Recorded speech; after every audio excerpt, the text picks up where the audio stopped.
요한복음 21장의 12절 말씀을 같이 보시겠습니다.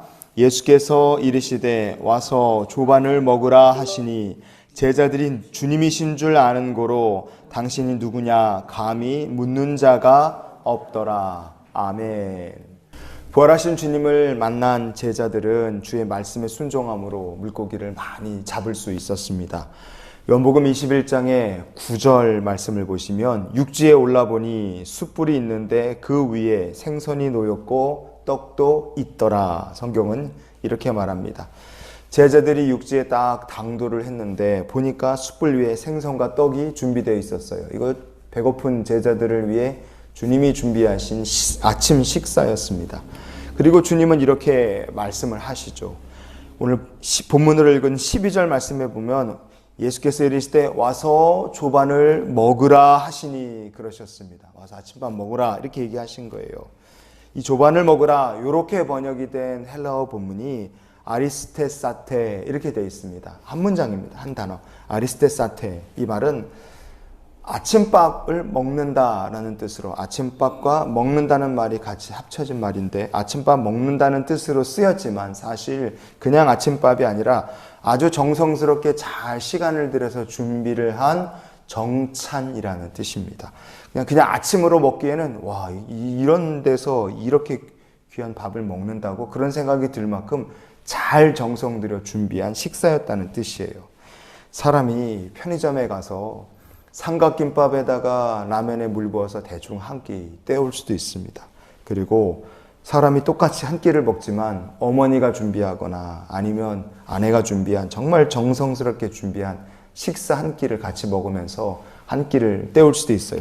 둘 다 똑같이 한 끼를 때우고 넘어가는 거겠지만 그 의미와 느낌, 정성이란 건 완전히 다릅니다. 제자들은 어떤 사람들이었을까요? 이 제자들에게는 정성스럽게 준비한 떡과 생선이 과연 어울리는 사람일까? 이들은 그런 거 먹을 자격도 없는 사람이죠. 이 제자들은 고기잡이에 정신이 팔려서 갈릴리 바닷가에 주님이 와서 서 계신 것도 알아보지 못한 사람들이었어요. 그들은 주님께서 붙잡히시던 밤에 다 주랭랑을 치고 자기 살겠다고 도망쳤던 사람들입니다. 제자들은 주님께서 준비하신 정성스럽게 준비하신 아침을 먹을 만한 자격도 없고 염치도 없는 사람들이었습니다. 자기들도 압니다. 그러니 주님께서 준비하신 그 식탁을 앞에다 놓고 제자들이 얼마나 뻘쭘하고 한편으로는 마음에 이 찔림이 있었겠어요.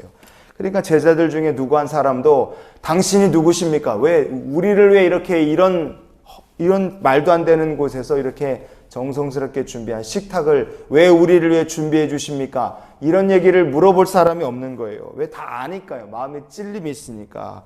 그리고 그 마음에 찔림이 있기 때문에 감히 누구 한 사람도 예수님 준비하신 음식을 가져다가 먹을 생각도 엄두도 다들 못 내고 있었어요. 그때 주님 어떻게 하셨습니까? 요한복음 21장의 13절 말씀을 우리가 같이 보십니다. 예수께서 가셔서 떡을 가져다가 그들에게 주시고 생선도 그와 같이 하시니라. 아멘. 식탁이 이렇게 있는데도 밤새도록 고기 잡고 와서 배고팠을 사람들이 구수하고 맛있는 냄새가 나지 않았겠어요. 그런데 그 식탁이 있음에도 그 근처 가지도 못하고 이렇게 멀찍하니 다 서 있는 거예요. 그런 그들에게 주님께서 준비하신 음식을 손수 가져다가 떡과 생선을 갖다가 가져다 주십니다. 자신들도 잘 알고 있어요. 제자들은 주님이 만드신 이 아침 식사를 먹을 만한 준비, 손댈 만한 자격도 없다는 걸 자기들이 알고 있습니다. 그런 그들에게 주님 손수 생선과 고기를 가져다 주시고 와서 조반을 먹으라 얘기하신 겁니다. 여러분 이 한마디는요. 그냥 밥 먹으란 얘기가 아니라 주님께서는 여전히 제자들을 사랑하시고 신뢰하신다는 주님의 마음을 제자들에게 보여주신 말씀입니다. 여러분 하나님은요 어떤 분이실까요?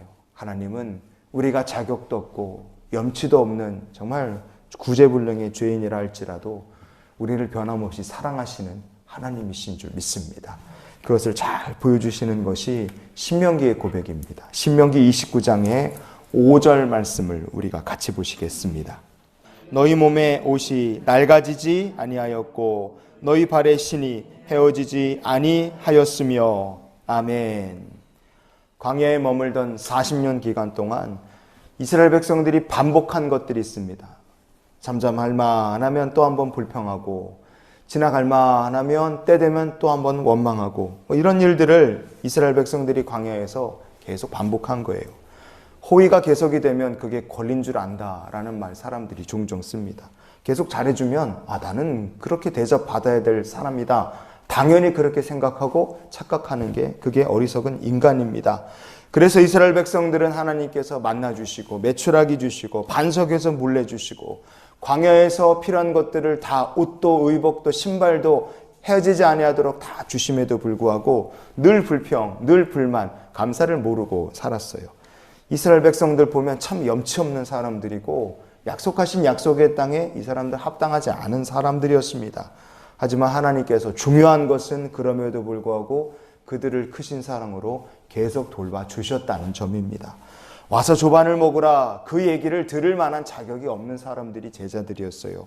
그럼에도 불구하고 예수님 오셔서 밤새도록 헛수고하고 고기 잡고 배고프고 빈털터리에 허전한 마음이지만 와서 너희들은 아침밥을 정성스럽게 차린 이 밥을 먹으라 주님이 얘기하십니다.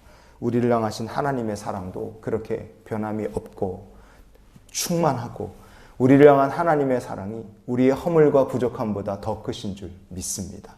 그래서 우리가 이런 기도로 오늘을 살았으면 좋겠어요.